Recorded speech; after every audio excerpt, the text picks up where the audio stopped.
that's where that base HP change actually becomes a buff rather than a nerf. Now, are you in a situation now as Chen where you actually want to get maybe like a Kobold Taskmaster for the move speed aura? Later on, for sure, but I mean, early on, you just want something that's either good for farming or harassing like that. Oh, and we're going to get another Black Invoker. Man. Sweet. So the combination, this is going to be an incredibly powerful single target pickoff if they go for Exort Invoker with Black, because then you have Clockwork jumping on somebody with an Ancient Apparition, Ice Blast, and a Sunstrike over the top.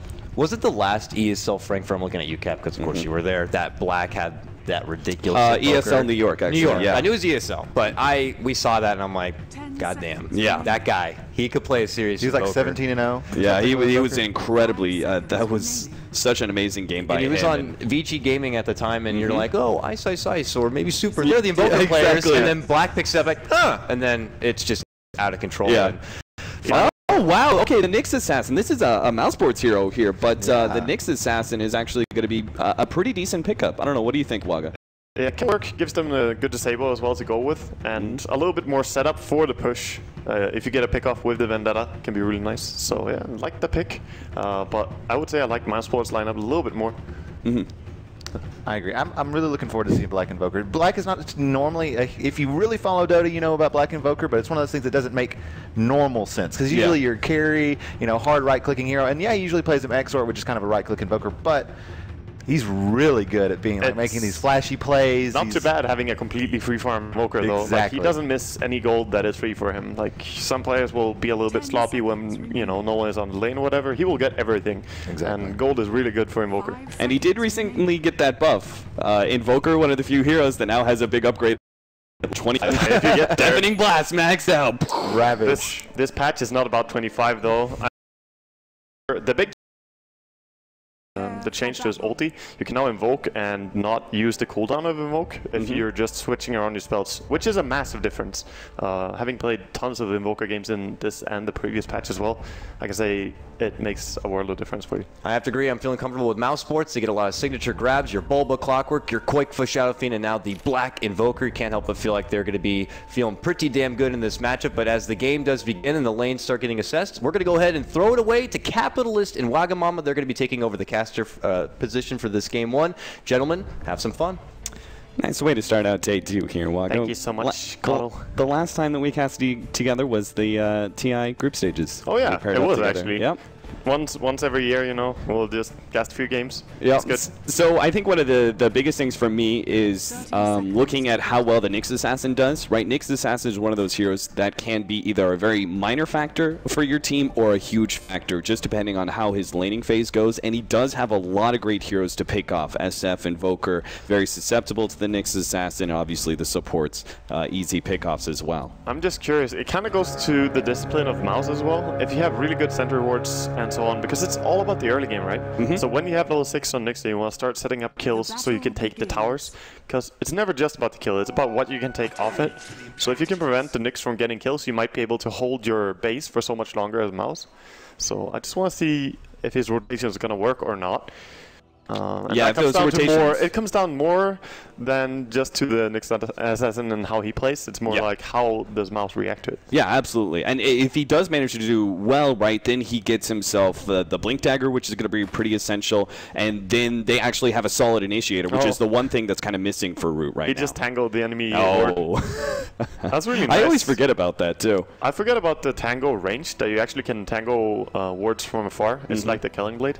So very nice by Nyx here, being cheeky, and removing the vision from the safe lane here for Mouse is gonna make it more annoying to zone out the Nyx as well.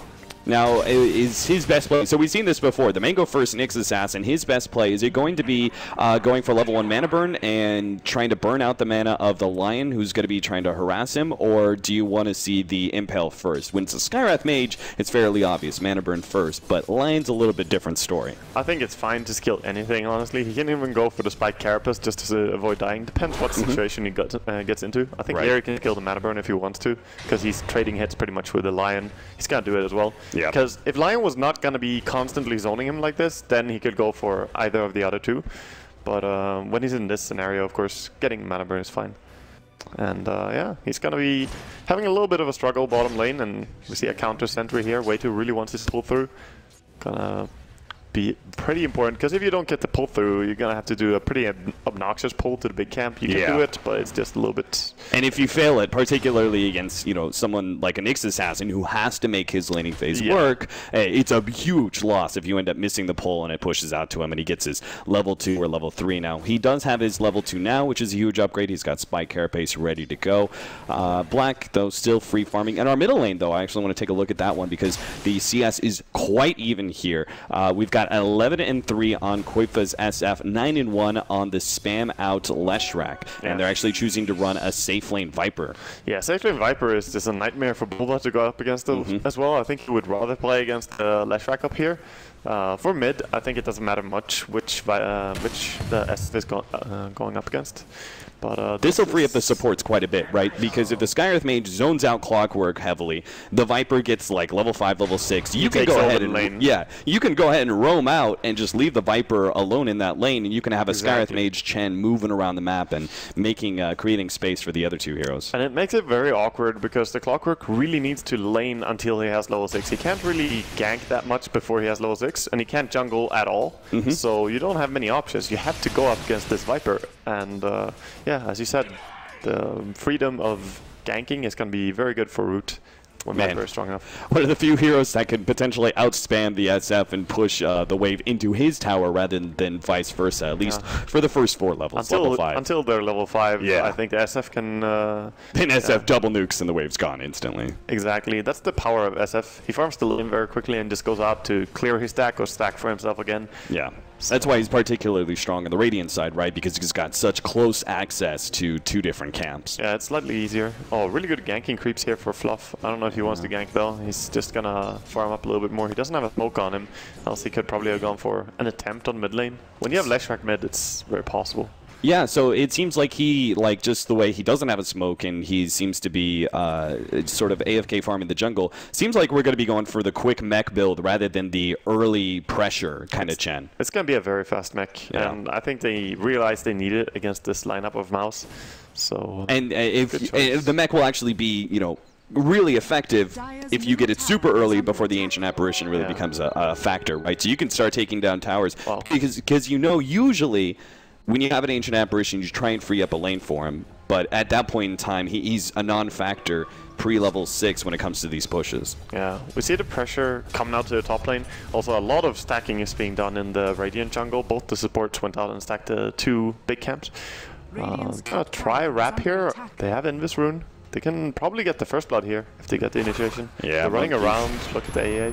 Yep, leading with the Hex, the follow-up, the right clicks. They are going to be able to land that stun strike. Spike Carapace actually goes off just in time, but Monkeys Forever still going to go down. Black is actually the one who picks up that last hit, so extra bit of gold to finish up that minus nice and early. Forced a TP and a cancel as well from the Leshrac, who tried to go down there. But meanwhile, an objective is being taken on top lane. But this is going to give some experience to the Clockwork. Whenever you're pushing, you're not really denying that much experience. So Clockwork is still sort of happy. He's like, guys, we're losing a tower, but it's kind of okay. Yeah, I get a little bit closer to level 6, and now if they actually manage to pull the lane back, that'll be a really effective play that they just did, being able to take the tower and still keep the Clockwork, still keep the creep equilibrium to their favor. In fact, Monkeys Forever just died, but he's the same level as the Clockwork right now. Yeah, so I think he should be unable to do that though against the Clockwork. He can just cog his own creep wave and just kind of balance it again. So yeah, both the offlaners now a little bit happier. They get the mid lane attempted aggression. Making a little bit of plays there on Koifa, but the Ancient Apparition sitting behind him. Also, going to be fine. I want to mention that this Clockwork is doing a very adapted skill build for this game. He's maxing the rocket because he just knows that it's not so much about finding the soul kills. Normally, you would max the battery assault, but this game is just about being able to defend, and rocket is going to help a lot. You still have decent damage, more burst damage, but not as good solo kill. I kind of call this. We'll see if he actually goes for the. Do you think he's going to go the maxed out rocket from here? Because I also call this the IX Mike build because he goes for this most primarily. He goes 0, 1, 2, and then he goes back for the 4 levels in battery assault. Yeah, that's possible. I actually think he will max rocket here though. Okay. I think he's going to go full. Yeah, I mean you've got enough incentive, right? The global capabilities of the Ancient Apparition and Strike, so. A lot of good synergy there. Yeah. they have some good stuff. He's, however, going to be the one initiating for the globals anyway, so it doesn't really matter if he goes for the for a rocket or the battery. So the one thing I didn't really think was going to happen, but I was talking about earlier how the Ancient Apparition gets a solo lane, right? You're not going to move your Invoker out of lane. You're going to keep him there in that safe lane, right? So I was wondering, where's he actually going to get his experience? Well, it's kind of obvious now. Koifa, he's going to do basically full-time jungling. He's actually freeing up a lot of room for Ancient Apparition to get experience middle lane. Yeah, SF always rotates into jungle a lot, and then you want to have someone still take the EXP mid. There are many heroes that are examples like that. Oh, wow. He's just 450 gold away from the mech now, so very early mech timing coming in. Probably a 9-minute mech unless he dies. Bottom. Yeah, this could be big. Pylai die. They're going for Monkeys forever, but they may overextend their reach here. Fortunately, the supports weren't quite in a position from Root to be able to punish that aggression, but we may still see something like that happen. If his team was slightly closer, he should have baited that, but they were just a little bit too far. Good that he realized that as well, Monkeys, because his team was probably like, oh, bait it, get a fight, but he knew they were simply too far. This time, though... Yeah, now the bait goes out. They're going to be able to hit the concussive shot slow on the Pylai die, Nice but a good stun. turnaround. That is a beautiful stun, hitting on 3, plus, probably the biggest thing, it hit the troll, which was going to be the first, secondary disable. Yeah, after a slow, he was definitely going to get ensnared there, so very good reaction. And we're going to see the pressure now on bottom. And this is what Chen lineups do, though. The quick rotations lane to lane. At least they should have the glyph ready again, I guess, but I don't think they can get a good trade-off here. Mid lane just being spammed by Leshrac, you don't push against that. Leshrac defends so well alone.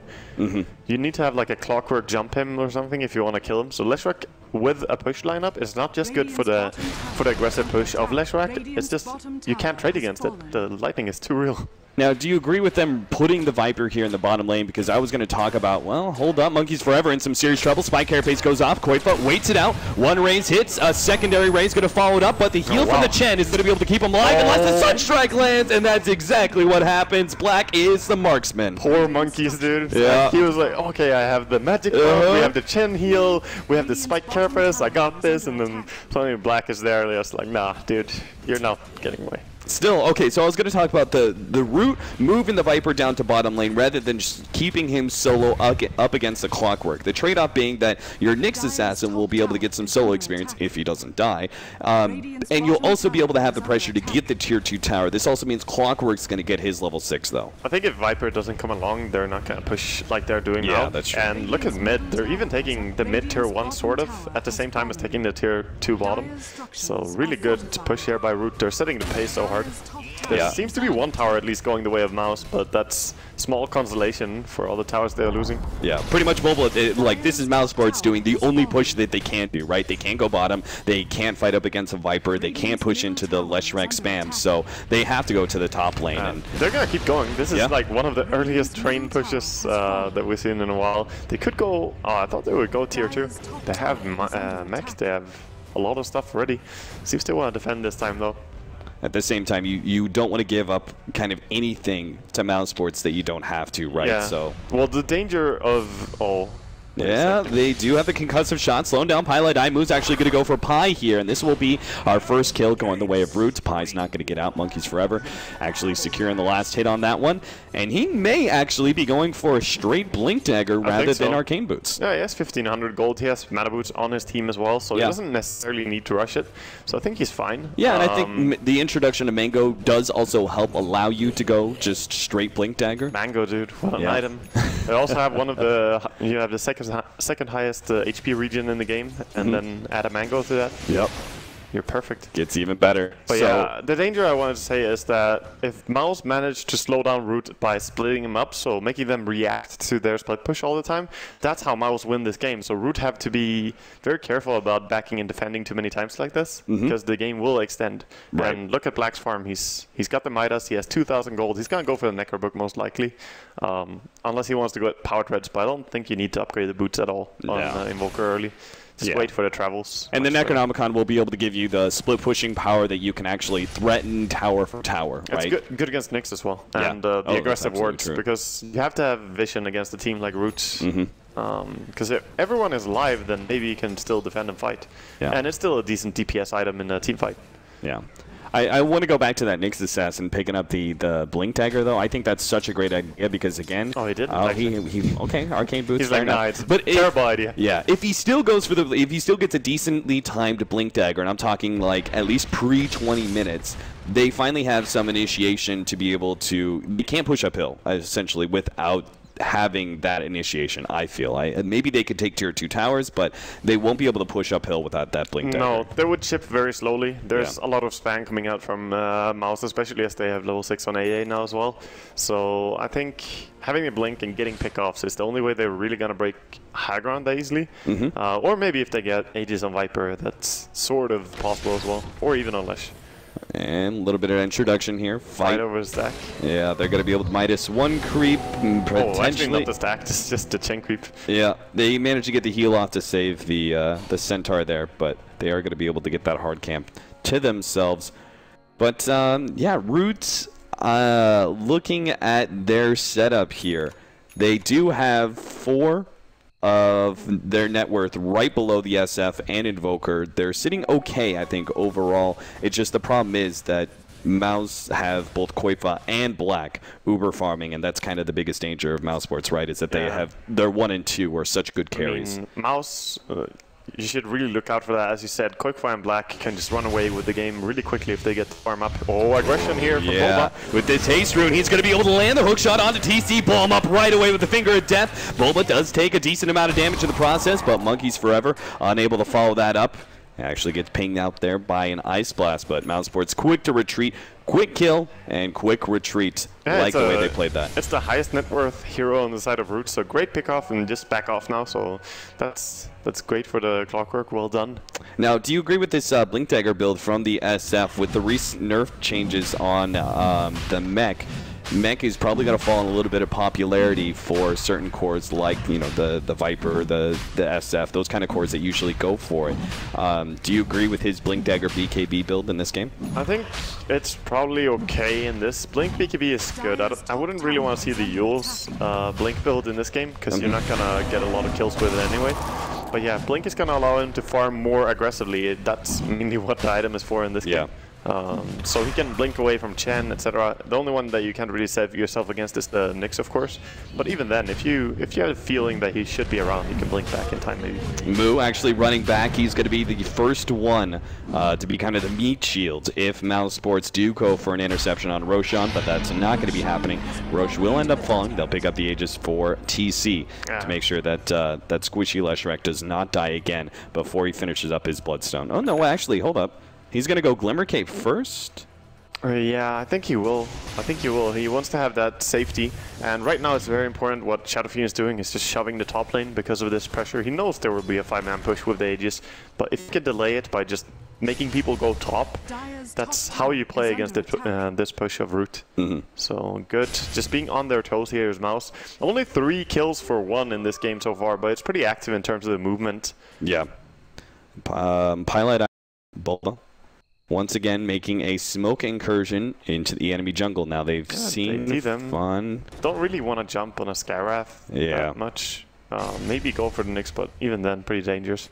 And they did see the aggression. Oh, Monkeys, maybe they can make a jump on him. The hook shot will be able to land. Monkeys forever spotted out by that counter ward, and they will blow him up right away as the Ice Blast should be able to take him down. Bulba takes a huge amount of damage in the process, is potentially going to be taken out to this poison at the same time that Pile-Eyed Eye goes down to the Skywrath Mage. So yes, they successfully get a pick off on that offlaner of Root, but they give away their own offlaner and a support kill in the process. Yeah, I think you could have TP'd out immediately there. The leading stun. Oh, we missed it! The splitter doesn't actually land on Koifa TC.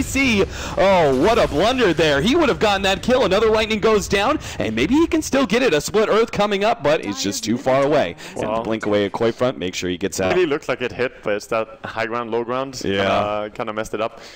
But that's very sad, because when you're in this, it doesn't actually show you until you have landed the stun anyway. So it doesn't reveal as soon as you start the animation or anything. But unfortunately, he couldn't get that kill. Very good attempt though. And he has the Glimmer Cape. AA also has a Midas, by the way. So even though he's they're going to be pressured so early, he feels safe enough to go for a Midas before Aegis Rush. I think I would have rushed Aegis in this game, because all you really need is that as soon as possible. But I guess he feels confident in his in Koifa and Black, I think. Just split pushing and keeping the game alive. Now, is that the Viper pickup there? Is that going to be his going into a pipe? Yeah, should be. So just a basic Sage to go Silver's Edge later on against an SF. To maim people, dude. To maim people. It makes him tankier, but seriously, is he going Silver's Edge later on, right? Oh, jump in, hold up, move. He's going to be taking a lot of damage straight away. The Ice Blast over the top is make sure he will die. TC on the front lines. He does have the Aegis, so he's going to be back, but the rest of Root are backing themselves away. They got to make an incursion back. TC going to be taking so much damage. He just gets deleted right away, and the rest of Root, maybe they should have just given up on the last rack as they may be feeding away even more kills. Fluff takes one raise. Koifa coming up in a second here. Fluff does have the heal to be able to keep himself alive just a little bit sooner. Monkeys turns around, oh no! Koif actually blinked forward. Monkeys forever misses the stun. And Root, two missed stuns, one from the Leshrac, one from the Nyx Assassin. That is costing them this very critical early game. That was so huge. They overestimated a little bit how aggressive they could be, because when you have AA Blast on you, everyone needs to kind of back. Then didn't back on the Leshrac because he was like, we have Aegis, you know, we're fine. But you really have to, because the rest of the team doesn't have Aegis. And no way to take the fight when you can't heal with Chen. The mech and the Hand of God have to be used, and if you have AA Blast on you... And the investment of gold into the Glimmer Cape obviously does not help you at all when you come back underneath the tier 2 tower and you're taking, you know, a lot of physical damage from the SF and the Invoker right-clicking you. Yeah, there's good disable and very good damage, both magical and physical, from the side of Mouse. So if you're caught out like that, you will die very quickly. And of course, Bloodstone recipe being purchased here by Leshrac, going for it. Now, do you agree with this, Root, that there is the SF ultimate down as well as the Finger of Death?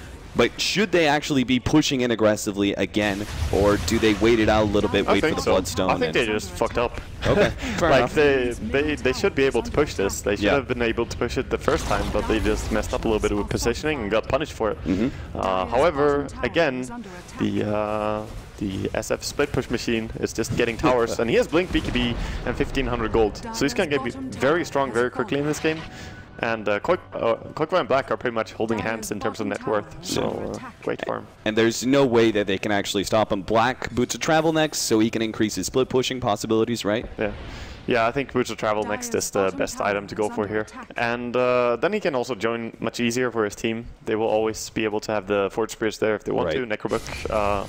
And as for the Sands on Viper, yes, you can go into the Shadow Blade later and upgrade it, of course, with Silver Sage. But I think even just going Sanjiasha is fine on Viper when you're against particular heroes. You can just slow them down so much. Yeah, I mean, SNY got so popular in 6.83 and 6.82 even. Really did.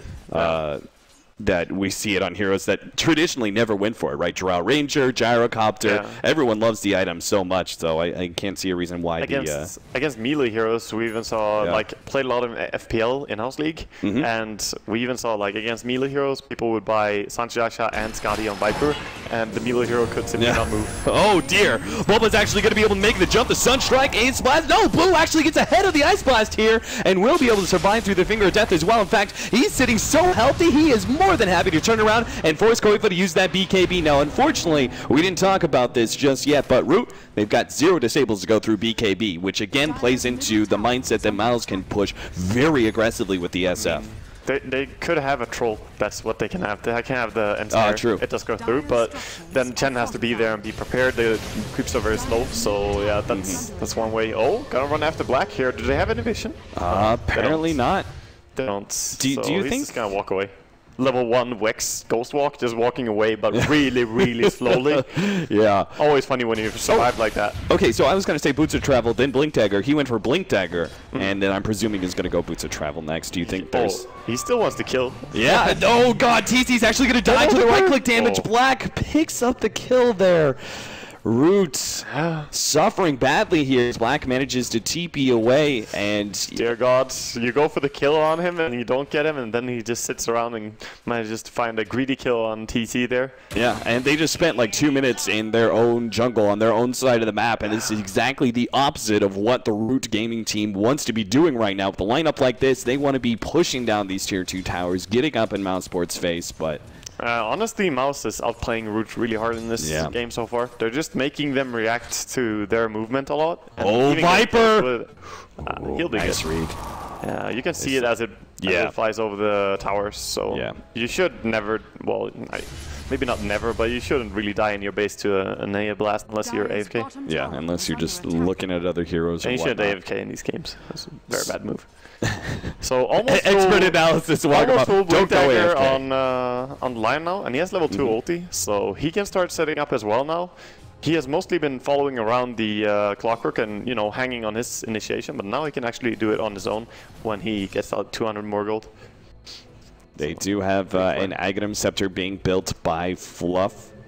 Kind of feel like that's an item that you should be having, like, shortly after you take your first set of racks. I don't think, like, the Aghanim Scepter is really going to allow them to all of a sudden have some renewed strength going into this 25-minute marker. Yeah, well, not really, I think. I don't think it does that much. But in this game, dude, 225 CS on the SF, 154 on the Invoker. They're really not managing to hold down the farm on Mouse at all, despite having all this early game picks. I think Leshrac is going to find himself just dying if they go to the late game. So the right click is just too strong from Mouse, and you can't heal with the AA Blast. Yeah, I don't think they've gotten a single Nyx Assassin pick off on anybody, let alone the two very, you know, to start off with, they're rather squishy cores of Invoker and SF. So yeah, the Nyx Assassin not really being the, I mean, again, if he did well in the early game, he could snowball that and potentially keep the cores at bay, but I didn't really see if Beastmaster was banned. I don't think it was banned in this game, right? I think that would have been a much better fit for them, since Beastmaster helps your Chen so much and really does the same as a Nyx. Besides, he provides information as well, all the vision you can get. And Beastmaster is like one of the patch winners. He's super strong. His laning stage is really impressive with the boar. If you go mid or support, even more impressive. Off lane, he's kind of the same as before, but he just gets so much stronger at level 7 now. The synergy with hold up, Bulba. He sees Fluff, Pilot die. Oh, a little bit of miscommunication there, but Fluff may still die. Nice double stun out from Monkeys as Pilot die gets blown up right away. Bulba's going to go down. Nice turnaround there as the Gemma picked up for Root, and they're immediately going to take away a ward with that one. Time to 5-man. Okay, I was like, yeah, now Lion can initiate by his own, and he's like, yeah, I'm the initiator now, let's go. And he body blocks the Clockwork. Yeah, that was unfortunate. But Clockwork took his sweet time before he reacted to the smoke breaking as well. So I can't blame the Lion for blinking in there. He was, you know, probably expected to go. But that was very costly, getting the gem immediately here as well. They didn't even get much value out of that gem before losing it, because there's still wards from the Dire. Now, what do you think about the Eagle Song into Butterfly pickup for the SF? I kind of assume that Scotty would have been the better pickup for you, solely because we're not seeing a whole lot of right-click damage coming out from Root, right? It's just solely the Viper at this point. Even then, it's more for damage, honestly. Like, I think the Butterfly after BKB is just amazing for Shadow Fiend. I'm a big fan of the mech into BKB into Butterfly builds, and this is better in this situation, going for the Blink Dagger into BKB Butterfly. But BKB Butterfly, you're just not dying to magic damage, you're not dying to physical damage, you're simply not dying for your BKB duration. Yeah. And you hit so hard, you kill people, like Leshrac can die during the BKB duration of SF just by his right clicks. Yeah. I guess my thought was basically just making yourself tankier to the magic damage in case you don't get the BKB off. But yeah. That's defeatist talk, dude. Yeah, that's true. He will get it off. As long as you don't allow yourself to be initiated on. And really, Root, their only initiation, again, is going to be the Blink Dagger, Nyx Assassin, Impale, which is quite a wind-up. You should always be able to get off your BKB if you're, you know, paying attention and ready for it. Yeah, I like this little stat. He has 3 of the 5 all-time highest GPMs in SF, Koikwa. Yeah. And his highest one was 935 GPM.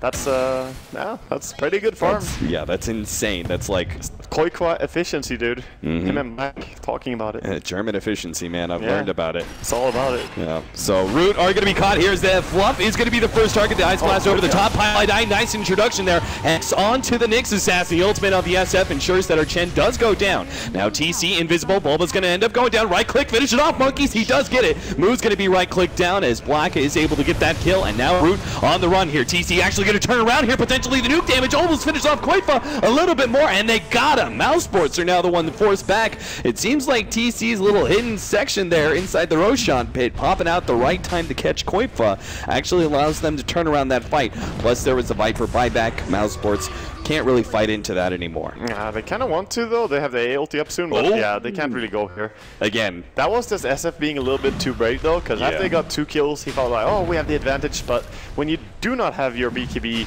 you definitely can die, especially against the Leshrac, who just waited out. He was just camping in the side. As long as the BKB was up on SF, he was like, yeah, I'm not going in. My Viper is dying. I don't care. I'm just going to sit back. And then it paid off in the end for him. Yeah, it certainly did. I think that was a very good read by TC in knowing the battlefield that he's looking at and that clutch area. Yeah, missed Sunstrike. The clutch area around the Roshan pit, particularly the river, is such a small area. He would have gotten a really good split earth. You know, all the rest of his AoE abilities would have been super effective now. And he has Bloodstone charges now as well. He's up to 12, so very good for him to get that going, because you really need it. If you're going to push and farm, then you need to have the Bloodstone charges going. Is that a Octarine core on the Invoker with the Soul Booster? It is. So he's going to go for the Octarine. It's really useful on Invoker. And if you get Octarine and Aghanims, you can do insane stuff. Like crazy, crazy good stuff. Yeah. Your combinations are just so fast that you can throw out basically 1 extra spell every single fight compared to the normal Aghanims. Yeah. And yeah, this is interesting. I think it's much better to start with the Octarine and go into Aghanims later, like in very late game, because you might even want to get you know, we still don't see the travels. Yeah. And later on, when I have the refresher as well for Invoker, is super vital. Yeah. Do you think a BKB is necessary for him? I don't think so. Okay. I think he's fine without it. But yeah, what level does he have on the Wex now, actually? I think he has, okay, only 2 levels. So a little bit hard to defend high ground still for him, but if he gets just a few more levels, he's 16 already. I mean, I thought this game would be much more decided in the early game, but this is going towards the late game. He has Midas on Invoker. He might get that level 25 and beautiful Deafening Blast. Yeah. Which is just game-breakingly strong. It's really, really impressive. You combine it with the Blink Dagger, jump into the middle of the fight. It's a Ravage, basically. That's what it is. All right, so the first push uphill for Root Gaming here at 28 minutes in. Not the ideal time for them. They would have loved to do it probably prior to the 25-minute marker, but the Dragon, he's doing work. Yeah, he certainly is. Taking up a lot for them. Unfortunately, they don't have, they didn't get themselves a Golem. And that's obviously the one that makes everybody so much tankier. So he's not there. Yeah. He's nowhere to be found. No Golem. Oh no. 15% max HP for everyone in your team is just massive in a team fight or in a push. So a little bit unfortunate, but the Golem or the Dragon did do what it could there, tanking for Leshrac. Not terrible, but I think they're still fine on Mouse. They could probably sneak out and farm a little bit with one guy. They don't really need to sit with all 5, but this is a safer play, I guess. Who would be your best hero to farm up? Would it be Leshrac? SF, I think. Oh, I'm sorry. I thought you were talking about Root. Okay. Oh, I mean Mouse. During this, like, before you really need to defend, they can maybe farm more. Nice. Oh, Meteor's going to come down. TC takes a good amount of damage. Monkeys gets Pylai die there. The heals go off, and Root are kind of back to full HP, except for TC, but he's still got that Aegis. Tier 3 tower will be going down here. And jump in. They're actually going to go for Moo first. Bulba takes a large amount of damage. The Ice Blast over the top will clip Moo. Now he's got a Glimmer Cape to help keep himself alive, so he's good. The rest of Root looks like TC. I don't think they needed to jump there. Should survive. He's not going to lose that Aegis. Still, though, you almost want to have that Aegis pop just because he's so low on mana. He can't actually be effective anymore. So they can't push uphill anymore. Maybe that's for the best, though. Yeah, they might back if they want to here, just heal up. But they have Chen with Aghanims, and it's making, you know, good work. They didn't think that he had it there, and he just healed once again on the Viper. So very nice.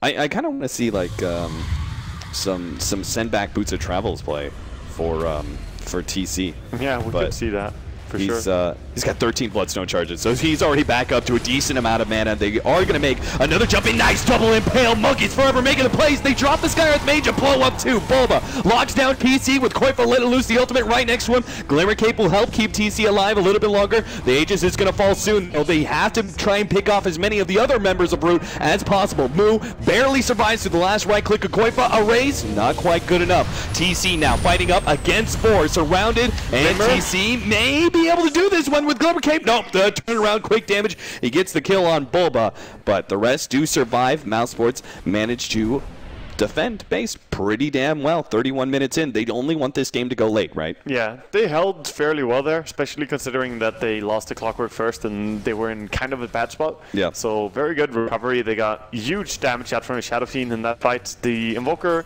also did quite a bit, but it was mostly a Shadow Fiend just getting a really good position. Yeah. It was very good lockdown between him and Bulba, right? Locking down the SF. AA is also doing so much work in every single fight right now. He's just dealing damage to, you know, the entire team. And when you have the ulti on them, it's so much easier to bring them down. I'm surprised even that he went for the Aghanims on Chen against an AA. I would expect him to go more, you know, utility, like you can go Vlad's, Force Staff, Solar Crest even, and put that on the Leshrac so he doesn't die to the Shadow Fiend immediately. They need to clear through this camp just to give an opportunity for them to get some golems in here. A Halberd picked up now by our Viper, so that was what the Saints was used for. I was kind of hoping to see the Silver's Edge where you right-click the SF, but that's not really a viable play when you're the ones pushing uphill, right? I mean, if you time it to when he's winding up his ulti, you're going to reduce the damage by a whole lot. Yeah, it'll be super effective then. It's just unlikely for you to be able to get that scenario, right? It's not really how you use the invisibility anyway. Like, you use it either to survive or for initiation. And if you initiate, it's very seldomly timed to the damage reduction. Now, this is something we got to talk about here. It's going to be Root Gaming building their own bunker, essentially, inside of the enemy base with the Aghanims Nyx Assassin. This is going to be one of their next pickups. We haven't seen this really in combat. Like, I haven't cast any games and I haven't watched any games where I've seen a Nyx Assassin pick up an Aghanim Scepter. Waga, what is your thoughts on it? I think it's kind of bad. Yeah? I think it's not that great. Sure. Because you can go for Force Staff and Gold Scepter on top of your Blink, or even just a Yule Scepter. Still a very good item, even in this patch with the high mana cost. I just don't see it being worth the 4,200 gold investment for a hero like Nyx who farms so hard. Fluff taking a huge amount of damage, and the easy quick kill. That is 4 different ultimates being thrown his way. And Sunstrike being used as well. That was there is a play that you can make when you have the Blink Dagger and the Aghanims, which is kind of nice. You can stun them, then blink in, burrow, and then spiky, which is going to stun everyone regardless of them dealing damage. It's an AoE stun to follow up your AoE stun. So you can stun lock people for a good amount of time, and that can, of course, allow Leshrac to just go in and do his thing. Yeah, particularly against I don't know. 2 different blinking range heroes. They got some serious distance to get in there. Yeah. So Leshrac, on paper, it just sounds good, the Aghanims, but in reality, it's not that impressive. The HP regen, mana regen is also nice, but it takes quite a long time still to regen even with that. I don't know. I'm not massively impressed with it by all the games that I've seen it being played against me, or the games that I've even bought it myself. I'm directly with you there. I feel like Force Staff, Ghost Scepter, like there's some other utility items you can get first on the Nyx Assassin, and then like Aghanims is a nice like luxury item you get later on, but it's not seriously going to improve the hero that much. It just gives you something that you can have late game. However, if you're looking for a good time, play pub, get the Aghanims and Octarine, you're gonna have a lot of fun. Like you almost have no downtime on your stunning. You can go completely ham. That's true. All right, it's 14-12. Root. If they manage to get a big smoke pick off here, which could be on Black, they see him, make the jump. No! Black is just too quick, man! Yeah. He gets away ahead of Monkeys Forever before any damage gets on him. He was very ready for someone going on him when he runs out there. He knew he was in the danger zone, so very good by him by spam-hamming the blink there. Still no Grand High Golem. I'm not sure if we're with Wepis or Scriff, but either one of them is looking for the Golem, man. It's just still not here. I mean, it could spawn on the Radiant one now in 10 seconds. Yeah. We'll have to look out for that. They're also going to try to stack this and see. No? Okay. So what do we go next on our Leshrac? With the 3,200 gold on him, do we go Octarine Core? Yeah, I suppose. Yeah. I mean, he's building for... He's definitely going for a Octarine, but... I'm more interested in what Shadow Fiend is going to pick up because he has like 6,000 gold. Yeah. So he can go to Scouty now. I think that's the best choice probably. Daedalus is not bad as well, and I don't think MKB, this is not the game for MKB. Yeah, you don't really have to worry too much about right-click damage if you just tank up. Now TC, going to be the target here. Ice Blast instantly blowing him up. Root with the response here, but actually going to be caught as Bulba manages to get Monkeys Forever, lock him inside the cogs. Moo throws out his ultimate and just runs himself away. They lose 2, and this is a great opportunity for Mousesports now to potentially push up into the tier 2 tower and maybe even uphill. Should have had that Force Staff, dude. Like the point booster and the stuff from Aghanims doesn't save you there. Absolutely right. He could have forced that out of the cogs, but he gets caught out. Very good play by Mouse again, blowing up the ledge rack so quickly. He is going to respawn fast, of course, with the Bloodstone, but killing his Bloodstone charges is massive. It looks like it is going to be an MKB.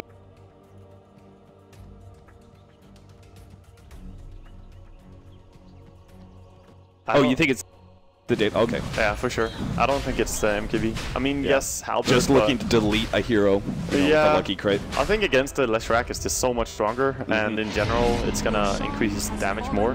Fair enough. There's no real butterfly hero. There's the Halberd, but that's about it. I like that kind of zoning Ice Blast that came in. They did have a little bit of vision in the middle lane ward that saw the Root Gaming coming in. Oh, it's the MKB. Okay. He doesn't like Viper at all. He really wants to kill him. He's like, screw you, dude. I guess that's fine, yeah, because the Viper is frontlining so much, and now he can just kind of bring him down faster. Right. Downside is that he still has to do it during the BKB duration, because else he can just be halberded, which is pretty frustrating. So Root, I mean, there's no breaking at this point, right? Like you just got to keep on pushing uphill. Oh, you can't, like, there's no plan B in Root's draft. We're going high ground, we're taking your racks, or we're out of this game. Yeah. But when the two highest net worth heroes are on the same side of Mouse, and they're just doing so well in general, and they even have Aegis now, you can't push into this. You have to wait for the Aegis to go down and then go. This is a terrible spot for Root. If they push here, I think they lose the fight really hard. Yeah, I think so too. It's just question of, oh, they do manage to get the stun onto Black. The follow-up stun from TC holds Black in. He's so tanky, though. He doesn't even care. Yeah, and can we actually see the line real quickly? I haven't actually made a look at his items. Oh, yeah, okay. I was looking for a 4-step, but just the Blink Dagger stuff. Yeah. Oh, jump on a Moo here, and Koifa jumps inside the cogs. They do manage to get a 4-step. Moo actually gets away thanks to the pipe and everything else, but what a meteor! On top of the deafening blast, the victim of death goes down on TC. They're still alive, but Fluff is going to be the first to fall. TC gonna fall soon. Here's Glimmer. Cape is keeping him alive. He managed to bloodstone himself at the last second. Moo gets Hex, not going to be able to TP away. They do lose their SF, but that's just the Aegis. Meanwhile, Black almost goes down to Monkeys Forever, but with the SF returning, and it's game over for Root. They're going to lose this fight real badly. Fun actually comes in with the ultimate, trying to finish off some of these supports. They do get one, and a second one. Just Fun trying to connect with the Blink Dagger. Yeah. Oh, he still goes down. So close to getting Bulba, but yeah, that was an amazing fight again by Radiant. They did lose the Aegis, but yeah. I mean, that was a decent turn by Root to get the surrounding heroes at Mousesports, but the core was never going to be any trouble there towards the end of the fight. The Invoker and SF were going to remain dominant, and we're going to kill everyone there. It was a good positioning to fight in as well for the Invoker. Like, when you have an area like that, so it's kind of cramped up, it's perfect to just throw out your combo. You get a meatball that kind of hit 2, and then the Deafening Blast hitting 3, plus some creeps. You just kind of control the fight in a very good way. Yeah. They threw out so much magic damage that they ended up, like, just killing the pipe right away with the SF ultimate. Oh, yeah. And then the follow-up magic damage did a decent amount of work. Now, Fluff is going to be caught here.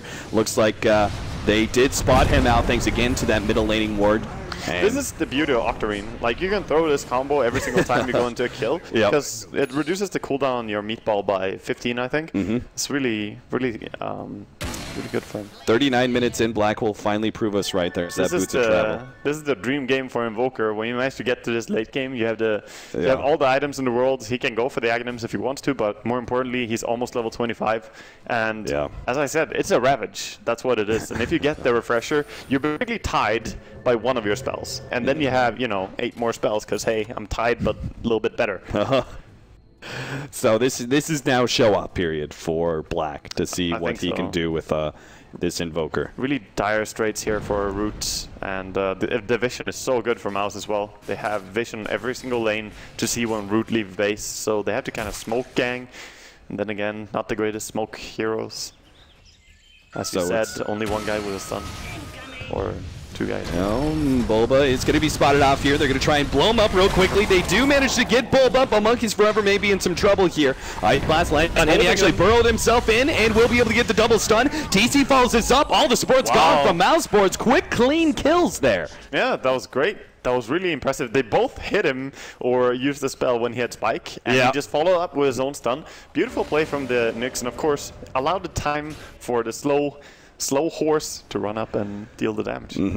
Do you think Leshrac maybe needed to consider a blink dagger at any point just because he is so reliant to just running into the fights, or is it just not a possibility? I'm more surprised that he never went for Boots of Travels. Like, almost every single Lesh will buy Boots of Travels because you need to run in. You need to position yourself so much. But he opted to be tankier. That's the trade-off, I guess. All right, it's 41 minutes in, and they will be able to claim their first racks. It's going to be the range racks in the middle lane. The buyback from the Lion, the Clockwork coming up in 2 seconds. Maybe enough to force Root back before the melee racks goes down. Monkeys Forever jumps in, gets a decent stun. Pylon Eye held in, pumps out, and manages to finish him off. Vendetta finishes him. TC now going to be sent back. Nicely played by the Chen. They're keeping themselves alive. Monkeys, he's trying to get away, but burrow or not, he's going to be going down to the right clicks of Koitfa. But still, a decent fight for them. They got the ranged racks. They managed to get a kill on the Lion for the trade-off the Nyx assassin. Did the melee racks go down? No. It didn't, right? No. It's going to regen up to full as well. They forced the buyback on Lion as well, which is kind of big.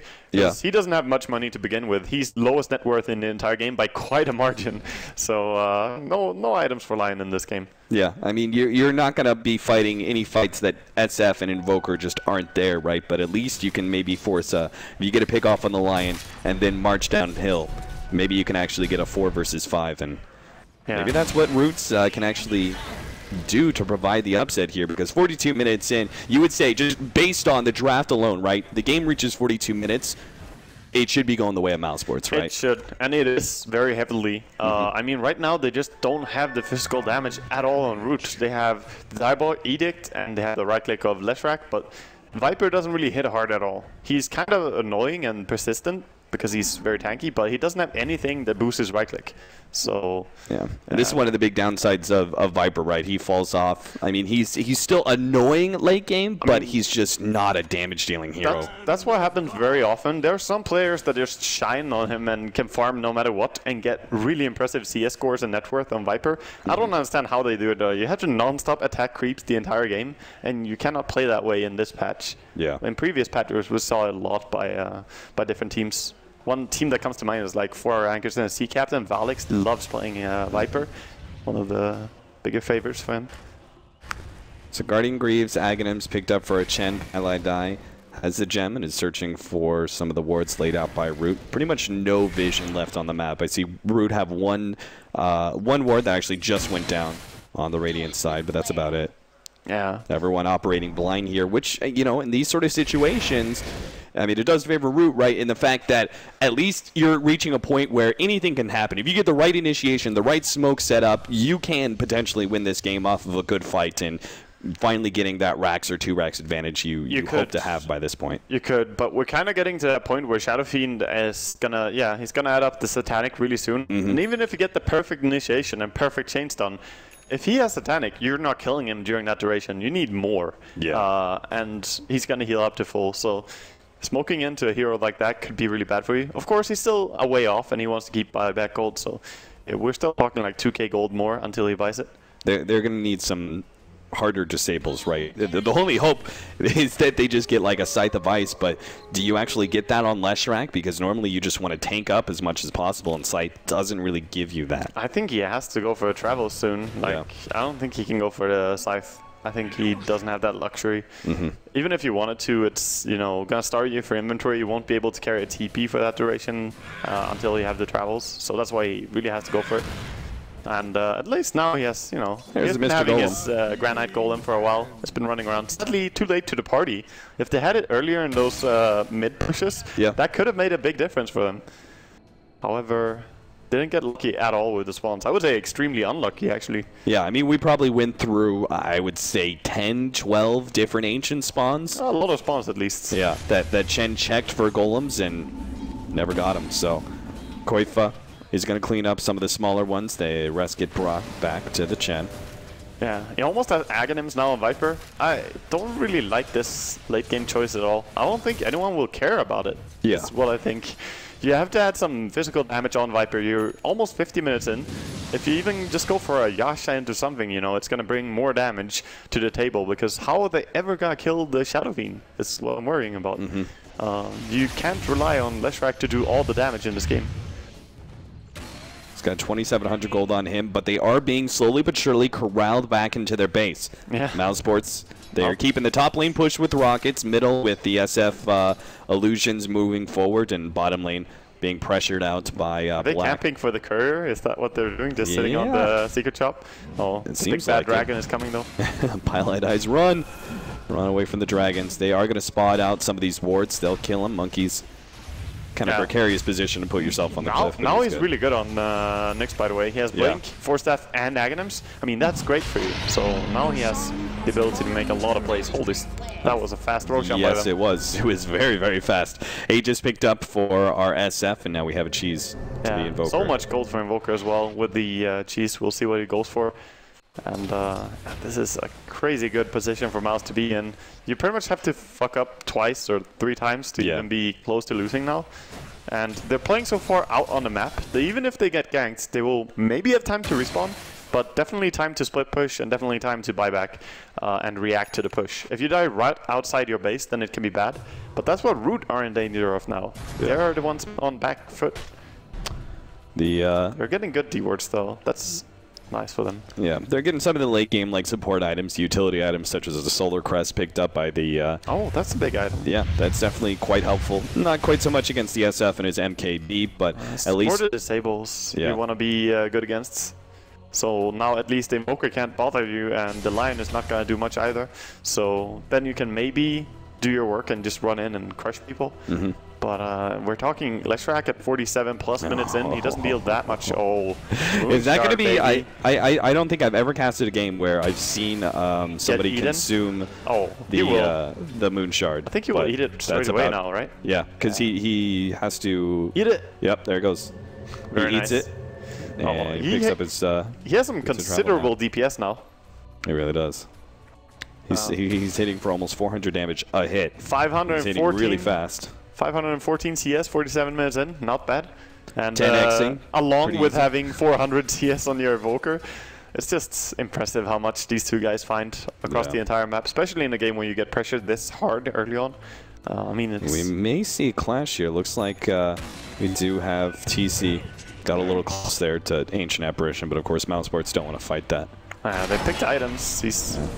Oh, Bulba's now going to be able to jump in on Fluff, blow him up nice and quick. Ice Blast in the back will actually grab Moo, and Moo's being targeted by Koifa. This is the worst thing that can happen. He needs to get away. The Glimmer Cape will help him out, but what a tornado! Black stalls up the rest of the route while Viper does go down. Can they catch some more? Fluff actually comes back here, but isn't actually needed to be able to send anyone back. They already lost their Viper, though, and he's down for 65 seconds. That was close to being a disaster when Invoker got them there. Yeah. Koifa, his Boots of Travel actually got canceled. Somebody else is going to have to go back to defend that middle lane push. Yeah, it's fine to have the Invoker there. He's like, I need more golds. I don't have enough. All this gold is mine. He even has the Midas ready. He doesn't want to sell it because, you know, efficiency. We're talking a Midas off cooldown. Time to use the courier and get some more. That was sad for Root. Getting caught out there. Clockwork just getting a chance to jump first. Yeah, and they're still going to be able to force the fight here without the Viper. Yeah. I mean, Root could potentially... I love that play on Clockwork. When you have the Force Staff, you can just hook in Force Staff out after cogging immediately, so that you leave the enemy kind of stuck and you're out of the kill zone, so to say. Yeah, that's probably one of my favorite plays against any sort of melee carry, right? I mean, we used to see it all the time, like Clockwork versus Lifestealer. Boy, you just lock him inside the cogs, see you later. Yeah, exactly. You know, if he popped Rage during that time, you just basically killed the Rage's effectiveness. Yeah, exactly.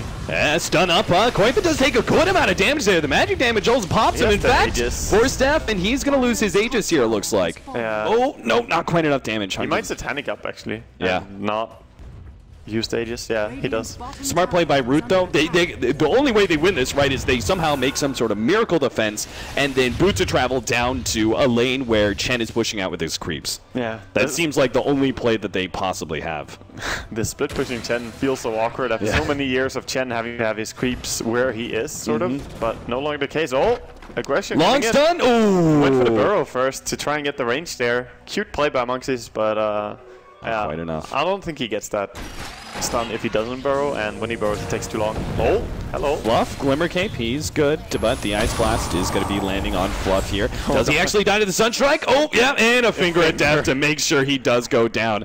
Pylai is willing to throw that one out. Holy crap. No Force Staff available for the poor Chen. Yeah. I mean, Pylai is going to have a Force Staff soon as well. They have the Force Staff on Monkeys, but he wasn't close there. Yeah. And he's the only... No, they have one on Sky as well. Well, just too bbad for him.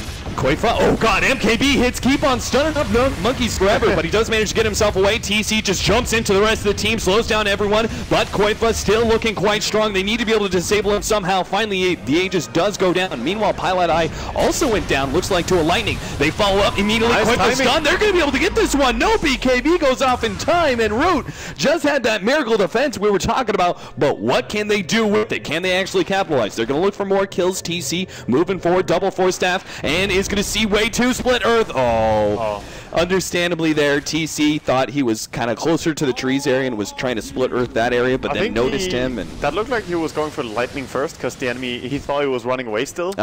And then he saw that he was TPing, because it's different animation. It looked like the Lightning was what he tried to do, so it's slow into stun. But yeah, they don't get more, but that's still huge for them. They got the kills. Perfect timing by the Nyx. Good play there, getting the stun off on the Aegis. They tried with both the Leshrac and the Nyx, like, yeah, we need to get this, so let's just go for a stun. Once upon a time, you know, we were talking about how Mousesports, they just want the game to go later. Now it's that awkward situation where it's actually, it's kind of flip-flopped in a way, right? Root want this game to go later solely because Mousesports almost hit a peak in a way that SF is practically 6-slotted. Same goes with the Invoker. I think there's the timing as well. You have a 10-second BKB timing. Like buying a late BKB is always going to give you some really strong team fight right then and there. True. So good itemization from TC and just giving a chance here to come back in team fights. Oh my god, almost 10,000 gold on Black. Jesus. I don't know. He's just... Sell it and gets a refresher, so no Aghanim Scepter. Yeah. He wants the immediate double spells. Yeah, you need to have refresher first, I feel. But he can still probably go back and just get rid of the Necrobook later as well. Yeah, it's not nearly as effective anymore, right? You can have it on the courier. I mean, it's still fine. You have refreshers, so you can have double uptime on this as well. But you want to get to the Aghanims if you keep going for a while longer. But that just shows how long the Invoker can keep itemizing and getting stronger. He has 30,000 net worth, and we're like, yeah, he can still farm more and get something else. But he's in a very good spot right now. With that refresher, you can pull amazing amount of damage in one team. Meanwhile, our SF is about to hit the full 6-slotted Shadow Fiend, replacing the cheese with what, Scotty? Yeah. They don't have an Assault Cure. Scotty's kind of needed against the Leshrac, I feel. Yeah. Because he runs around. Oh, they're ganking the Granite Golems. But there's 2 of them, and they're really hard to kill before the send back. Now there's the Boots of Travel upgrade.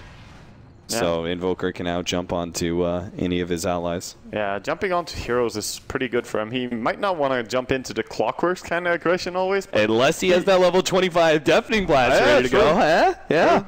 The Blink Ravage now provided. Brought to you by Clockwork. It's 26-20 right now, 53 minutes into this game. Mousesports are definitely ahead, but Root Gaming have managed to just kind of claw themselves not back into the game, but still they're surviving. They clawed back to relevancy. I mean, they were in a really bad spot, and now they actually have the possibility to threaten the enemy. If you look at the just net worth, then they look to be in a terrible spot, but they're doing fairly well. They're doing fairly well and trying to bring this back later on. Yeah, there's really not going to be too much of a difference between the 30,000 net worth and the 50,000 net worth on on Invoker, you know? So things can only look a little bit brighter, I guess, for Root. The only difference is going to be, you know, Black's smile after the game. Like, oh, did you see all the gold I had? He just gets so happy when he has one of these, like, high farming games. I've talked to him a lot. Yeah, he's probably smiling a lot now, so as long as they don't lose, he's gonna be... Oh, the jump in from Monkeys Forever. This could be huge. They're gonna follow up with another stun. Black hits off the BKB though, and now they're gonna turn it. 2-man stun, 2-man tornado. They actually hold in a couple of heroes. Sky Earth Mage target. Deafening Blast. Nice double Deafening Blast goes in, and Root disabled for so long. TC still gets off his BKB, turns around. Black, he lets loose his second BKB, so he doesn't care about TC at all. TC instead turns to go for the SF, and they get him with Monkeys Forever. They are actually turning this fight as Root Spawn managed to get a pick off there, and they jump in for the Clockwork, unable to get him. Way 2, TPing out is successful. and they're going to be able to force out a buyback on the S. How did they do that with double deafening blasts going down? These were stunned for like 6 seconds. Yeah, I think he used it a little bit early, but I mean, even then, they did a great job at just splitting up, not dying with more than just Chen, and they managed to bring down the SF that quickly. They need to kind of time their initiations now on Mouse, because yes, you have all the items, you're really strong, but if you don't go at the same time with the Invoker and Shadow Fiend and actually start right-clicking people, you're not killing Roots when they're pushing. Tornado EMP just trying to keep Root at bay. They do not want to use this buyback on SF, but they're going to be forced into it. There's no way the Root Gaming do not push uphill with this advantage. Well, they might actually be able to hold high ground, but we'll see. They have some really good heroes for it. With the EMP, the Ghost Wall. Yeah. Oh, the Ice Wall. I always call it Ghost Wall. Yeah, the Ice Wall. Oh, what a play! They're going to force Staff Leshrac into the base. Lock him inside the cogs. The EMP is going to go off another force Staff as TC gets deeper and deeper inside the enemy base and will end up going down in a second here. BKB, can he heal up? Doctoring Core's going to work here as Mousesports running back. TC, Glimmer Cape, but he eventually does die. And you're absolutely right, Waga. They do manage to hold without needing the NSF to buy back there. Yeah, I mean, Invoker at this stage is great at defending. Ooh. Nice attempted hook there, but he TP'd a little bit earlier on Viper, just standing around. That was a blind attempt. They didn't see him. Yeah. So yeah, he just knew there was probably heroes TPing away, and if he just throws down a hook shot down lane, he might catch something. I mean... No reason not to when you've got Aghanims. Every now and then, you will actually catch the enemy. They have... What? Way2 is like, I'm gonna defend base. It's fine, guys. Yeah. You need to push S4, and I'll be sitting in base defending and throwing my ulti, so I'll just buy this. There's really not a better item for a ranged support to defend base, right? No, there isn't. Maelstrom. Yeah. Gives you that pseudo AoE with Chain Lightning procs. So. I honestly don't know what else he would buy. I don't think there's any other big item for him anyway, so that's a good pickup as any, I guess. Yeah, I mean, you could potentially think about, like, you know, some of the big late game items like Scythe of Ice on your support, but obviously AA is the most likely one to be sitting back. Now, Moo's going to be jumped here, just as simple. I'll leave you here. Hook shot, lock you inside the cogs, and get the hell out of dodge. The Ice Blast will be able to land on Moo. Yeah, careful not to get pushed to a high ground there. That would have been disastrous. Man, that offensive force staff, that was such a good play from Mousesports. Yeah, you saw Doctorine doing work though on Leshrac. He healed so much. He kind of ran away from everyone and I was thinking like, if he ran back in, he could maybe have lit, but it's he tried to go for the glimmer back behind the enemy lines play, which is also a nice attempt, but the Necrobook was there from Black. Jesus, another Moonshard, man. We are really seeing 6.84 come to fruition here as both the cores of Mousesports are going to be able to get that consumable. Dude, the game is not over until the AA has his Moonshard.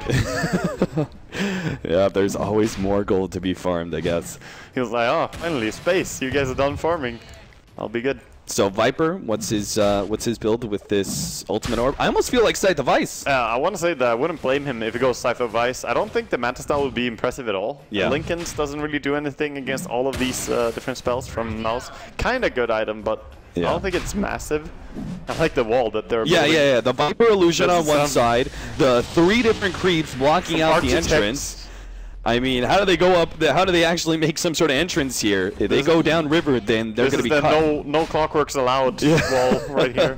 The Roshan's going down super slow, though, because, again, Moo. Oh, they're actually going to make the jump on a TC first. Ice Blast, Finger of Death, forced down away from the Ice Blast. That is huge. Definitely Blast goes down. TC managed to get off his BKB, and now here comes the turnaround. Koifa's going to lose his BKB. Well, Force Staff to get them away from the split Earth. Pylai Die will easily be run down by a Rainbow Pony. Going back up, though, Black was chasing away some heroes. Gets Chen, looking for fun. TC now going to be the target. Glimmer Cape helping him survive. Sunstrike comes in. TC getting low. The Blade Mail helps him out, and they do manage to get the kill. Moo versus Koifa. This is our battle, but Moo, he's got no right-click damage. You can't really win this one. Monkeys manage to get the stun on the Black. Maybe they can kill him. Fun. He's out of mana. There's not much offense they have anymore. Moo stunned up, and the rest of Root on the retreat. Another deafening blast. Monkeys forever good at the target. TC looking to be able to get the stun. Will be able to chain it onto Black as the dying breath of Nyx Assassin was able to help get the kill, or maybe not. Black actually gets away. Ghost Walk and zips out. Beep beep, says Black. He's out of here. Wow, that was a crazy fight. A lot of buybacks being used as well, expended there, and we can see a net worth kind of crawling down on the heroes as they were hitting up for 30.5. Wow, crazy team fight. I think Mouse played really well in it though. Almost managed to kill the Leshrac twice. If they could stick around with the Shadow Fiend and Invoker and turn on Leshrac there, that would be a dieback. But in the end, they forced them off, and they will probably steal this Roshan. So they forced out. Now they could just give away the Aegis. Oh, Monkeys Forever says, no. We have to contest this one. They're actually going to TP on the Monkeys here with TC. They go for the Aegis. They have to get this one. Root, there's no other play but a risky play. Backing up, Roshan, Mousesports. Are they going to go back in here to contest this one? Roshan very slowly dying here. They can contest if they want to. Very inefficient death, but Roshan does go down eventually. They're going to be able to get the Aegis onto TC, but can they fight? They're locked inside the cage, man. Deafening Blast holds them in. They actually pushed up one hero on top of the cliff. Bulba trapped on the cliff as well. TC looking to be able to chase down these heroes, but do they have the disables? TC taking a large amount of right-click damage. Looks like they're going to try and get out, but Bulba for the side. Two-man hook shot, locking him inside the cogs. Gets Monkeys Forever, who manages to stuns up everybody, but doesn't have the force staff to get out of this one. Will end up going down. Root just survived. TC and Moo was going to see if that tornado hit anybody, but that was crazy good by Bulba, just finding the most out of this as well. First of all, he set up the first fight with the hook shot just in the right time and allowing Black to walk in and throw all his spells there in the Roche pit, which is a perfect place to fight for Invoker, and then just catching them again when they run away. So well executed here by Mouse, and you can't really blame Root. They went ham, they tried, they did run away with an Aegis at least, you know. Might not get punished as well. We'll see. Did he force staff himself up onto the cliff? Because boy, if they'd actually, because he was on the Roshan cliff there, and he was actually quite low. If he had actually died there, that could have been a much cleaner retreat there from Root, killing the Clockwork, and obviously wouldn't have been caught by that hook shot and lost Nyx Assassin. Yeah, he snuck around. I think he just walked around and got the hook from behind. But yeah, that was. They have so many force staffs coming into play at the same time. It's funny to see the initiation comes like a hook, and then immediately 3 force staffs. Like Clockwork is like, I'm out, the other guy is out, and then someone else is also piecing away. It goes to show the utility of the force staff is always valuable. You know, hour plus. Yeah, Glimmer Cape also becomes like less valuable in this kind of late game, because here you want to have the force staff. It's all about the positioning. They're just littering items here in Roshan's home. It's terrible. Very rude. Items lying in Roche pit. I guess that's a stat. 1 stout shield. Rip. Oh man, how many times do you see an item like Glimmer Cape just get thrown away? Yeah, that's a sad story, really. All right, so Root are back up with their full flight. They had the Aegis on Leshrac. It is impressive as hell, the way that Root have just managed to kick, claw, bite, whatever they have to be able to keep themselves in this game. Oh, we have an early game strat? No, we're in denial. We're fighting this one to the death. This is our late game 10 pick, our late game Leshrac pick. No, they're making it work, and we see the Hex coming up here. Double Hex is very strong, of course, with the Refresher, so Black going for that. I still would love to see the Aghanim's over that, but some games you just want to have lockdown, and I think it's respectable to go for the Hex here as well. Tornado, EMP, TC takes a small amount of damage. Now he's got a lot of backup behind him, so no way that... TC is fat as hell on his Leshrac. Like, we see him being fought, and he just takes forever before he actually dies. Even being right-clicked by Shadow Fiend, the Shiva's plus 15 armor is doing so much work for him. And his HP pool is amazing. Last item, Waga, for... Oh, well, hold up. Bulba is actually going to be found here. Blink forward. Monkey Forever is looking to be able to hit that stun, but the BKB activated by Bulba. TC unable to get any extra holds on that pickoff. And it looks like they'll actually get away with this one. Mousesports, they do have a couple extra heroes. Stun onto Monkeys Forever. More support coming in. Pylai Die got to force staff himself out of here. And look at our Viper. I'm sorry. That's SF. SF's going for the racks right now at the top lane. He's ratting. Yep, he's ratting out. Koifa's like, go ahead, take all your time you need. I've got this melee racks in bag. Range racks also going to fall. Meanwhile, Root are just going, well, we've got this fight going on. We can't really TP out. What do we do? They got to push uphill now. But go for one more lane, but he's going to go back. He has the Daedalus as well. He hits so hard now. Very well played. I mean, that's the advantage, right? Monkeys burrowing down, trying to get the stun onto Black. Misses that one side device up, and potentially right-click down the finger of death. Not quite enough damage, and he's still surviving. TC on the front lines. Bulba actually going for that kill. Monkeys Forever managed to get the heal back up. There goes the first life of TC. The battle to end it all. Koifa dropping quite low. Moo trying to keep him in place while TC comes forward. Deafening Blast pushed them all back. TC going for Koifa. He's out of a BKB. If he could get this kill, it could be big. Another force staff gets him out of range in the stun. stun out for Monkeys Forever, not quite there. As he does manage to do it, Root pushing back Black. They manage to force back a couple of heroes back to the fountain, but they're going to heal up and come back again. Root, meanwhile, have their own potential fountain through the Chen heal, but they have to back themselves up. Turn on, Pylai die, whoa, fluff and stuff. Maybe a little bit too far with her. They're actually going to get Monkeys Forever there. What's he jumped in. Oh, dear. Oh. My immersion. Oh, man. Two this? pickoffs there. Root managed to get away with both Viper and the Leshrac. But they're going to be scrambling to play defense here as they don't have buybacks on the Nyx Assassin or the Chen. Yeah, it's pretty big. 70 seconds without Nyx could be really punishing them here, as everyone, of course, on Mouse is up. They have travels on plenty of heroes as well. They can just go in and do some damage. Already having prep top lane as well, being gone. So. Yeah. If only they'd like gotten a pick off on the SF, you would see kind of a glimmer of victory through that fight, right? But they didn't get any good buybacks. They got 2 support buybacks, and holy crap! He crits for 1500 damage. Jesus! All right, that's gonna be a compendium wrecker right there. Predictions in the trash now for many people. Actually, it was 1495. So 1400. I think they're still good. Compendium. Just hold on to it. Oh, okay. Oh, never mind. Okay. Koifa says your predictions are all wrong. Screw your prediction. Leading the way here. They just got to draw some time here. Nyx Assassin for 20 seconds.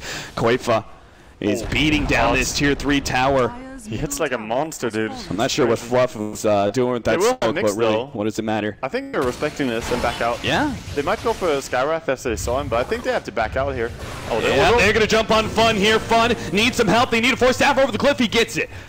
Allies helping each other out, and they will survive long enough for the Nyx Assassin now to be a part of this fight. So it's going to be a full 5 versus 5. Looks like the Ice Blast trying to pick off the Skywrath Mage on the way back to his base. But everyone is such good disjoint now. Just all the force staffs coming out really quick. They have kind of gotten used to how the initiations go. They're like, yeah, we'll be there instantly with force staff. We got your back, bro. Pylai die, man. He is sitting around very cocky. He does not have a buyback, and he's just sitting out there. The rest of his allies kind of backing up, spreading out, farming, what have you. Pylai die does not fear death. Yeah, he really does, and he embraces it at times. He's accustomed to death. It's fine. He's a smoke gank wrecker. That's what he is. Oh, what a target here. Way 2 is going to be picked off. That is quite a nice kill, as that was all with the advanced boots of travel on a Nyx Assassin sneaking around in that Vendetta. Sneak. Yeah. That's 2 minutes down on Ancient Apparition. We talked about Way 2 being selfless support, but in this game he's kind of going into a late game I am a carry AA. Yep. I don't really think that the 67-minute Dagon is going to make a big difference. I would prefer to see him buy like an MKB of his own and deal some damage. Oh, it's a Scotty build. Scotty for the Viper instead of the Scythe of Ice that we were kind of hypothesizing. The Scythe of Ice is going to go the way of TC though. So he replaces his Aegis. Take a moment and just, appreciate how well Mouse are playing, because when they lose someone there, they immediately shove the bottom lane all the way to Root's tier 3 tower bottom. So even though they are 4v5, they know that they should be aggressive and force the enemy to be in their base, so they don't lose any. Make sure that they don't get punished for the 2-minute downtime. Did they just hook themselves again? Yeah, yes, I think so. What is Black doing? He's sneaking around. Oh, they're gonna boost a travel play onto him. Here comes Koifa and Black. They're gonna make the jump onto Moo. Here the Deafening Blast goes in, and Moo gotta be right click down, nice and quick. The Chen heal helps him out. The send back. Can they get it away? Tornado comes out, and that will actually stop the send back. Moo ends up falling. Now the jump in from Clockwork gets Fun. Nyx Assassin push back around by that Cogs. What a big win there. Pylai die gonna go down. Root do at least get something there. 2 for 2 or 1 for 2 trade off there. Missed hook shot. Turn around. Bulba not gonna be stunned up. Monkeys misses that one. Fluff in some trouble there. Yeah, they have to be careful about Shadow Fiend now. He hits so hard, can't have any support hero be close to them, but they can chase here. They have Blink Force Staff on the Nyx. If they really want to, they can pursue this. Yeah, that feels like a buyback on the Viper, just kind of wasted. Yeah, I think he was way too stressed on that. Yeah. There was no reason to buy back. But sometimes you make that poor judge. And we have a Necro now, because everyone should be... Yeah, 9 slot. Come on. Where's the refresher? Come on. My efficiency. Necro book spamming.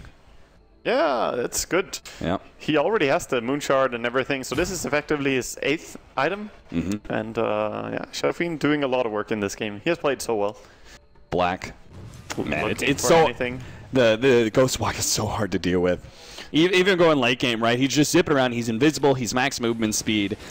As long as he doesn't run into a hero with a disable and a gem, he's pretty much good. If you get to this stage of the game, I think Invoker is always going to be very amazing to watch, because he has so much they can bring. All the disable he has, the Ice Wall is massive, the survivability from the Ghost Walk, along with the initiation from it. you just bring so many different things to the table. Also, you have pure damage, of course.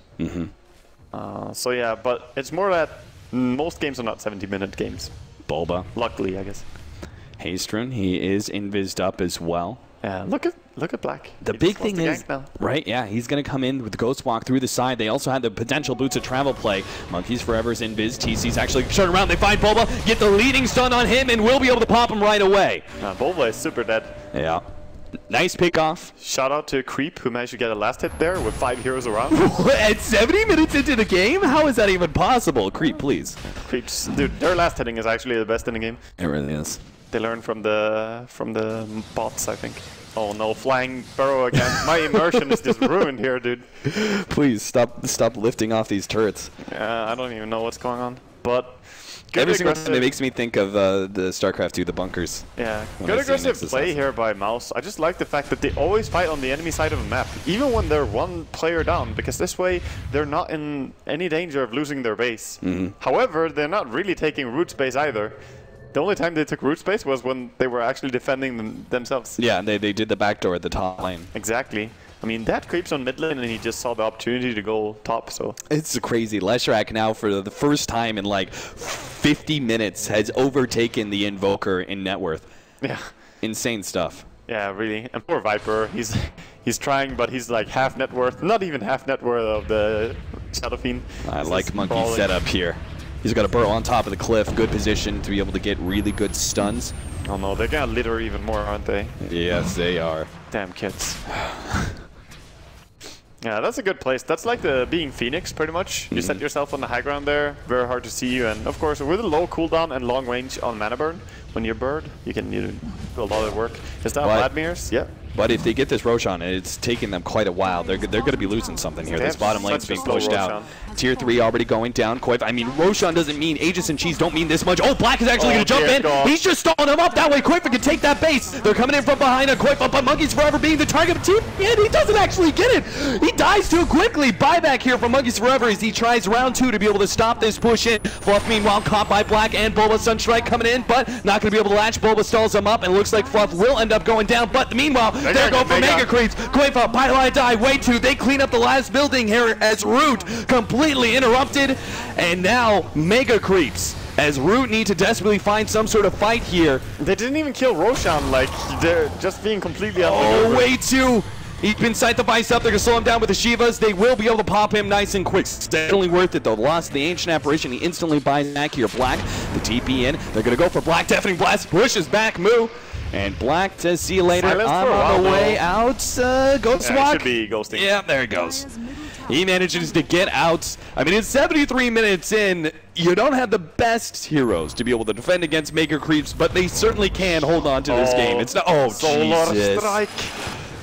Nice pick off, and maybe Moo's going to go down here as well. They managed to jump in with the hook shot, holding Moo in place. He needs some extra help. He's got no one around from him. The Viper goes down. He's dead for 2 minutes. Mega Creeps 4 versus 5. Root Gaming looks like they've finally reached their stop here. 73.5 minutes in, but we'll see. Monkeys Forever now going to be the first target as they jump in, and everybody inside the cogs. Let's go. Monkeys Forever being tanky as all hell, but they will eventually beat him down. TC with his BKB, not really feeling Bulba. Needs to go straight for Koifa, trying to pop that big tanky guy, but he gets a 4-staff away. Bulba is actually going to be the next target, but TC's dropping so low, he's going to be Sunstrike. Oh, the 4-staff, but a big hit from Koifa. Finishes him off. Buyback now from Root. It's all up to TC to somehow keep this game. How do they have so many lives? They just keep spawning, but they don't have 2 of their cores now. This is just a terrible position to be in. Throwing hero after hero, but Mousesports will gladly take all the kills. Fun's going to be the next one. TC comes forward. Nice split Earth, landing onto 2 Shivas, hitting several. They don't have the BKBs. This ultimate is going to help keep TC alive, but he's fighting up against Mega Creeps as well. He's only got Fluff behind him. All they can do is just send him back. Even if they can't kill TC, who cares? Tier 4 is going to be the target here. Bylite dying, another 4-staff gives him away from that split Earth. Here comes the Meteor, and they finally finish off TC. We knew it was over, but it ends with a blast, a deafening blast at that, as Root Gaming push this one to almost 75 minutes with their early game push lineup. I mean, good composure really by Root to manage to keep dragging this game on. I mean, you failed your push strat, you didn't break high ground, and Aegis was taken by Radiant as well, and then you're just like, well, what do we do? Yeah. But they actually just managed to keep the game going for so long that suddenly Leshrac had items enough to be strong enough. The 10-second BKB came into play, and they won some team fights off that.